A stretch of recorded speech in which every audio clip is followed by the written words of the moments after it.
So to basically have ChatGPT help you plan a trip itinerary, all you have to do is tell it where you're going and what exactly you'd want to be doing. So for in our example right here, we say, I am going to Japan in 1 month and staying for 2 weeks in Tokyo. Can you please create a trip itinerary for me that is fun and engages in the culture? So by doing this, you'll be able to prompt ChatGPT to create an itinerary for you. You can just input your trip duration and where exactly you're staying and go ahead and press enter.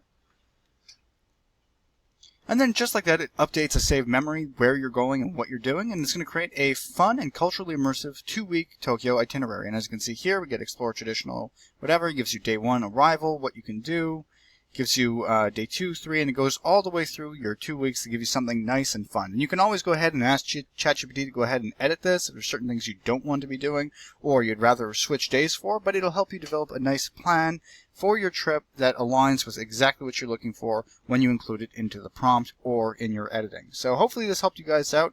If you enjoyed the content, please like and subscribe, and have a nice day.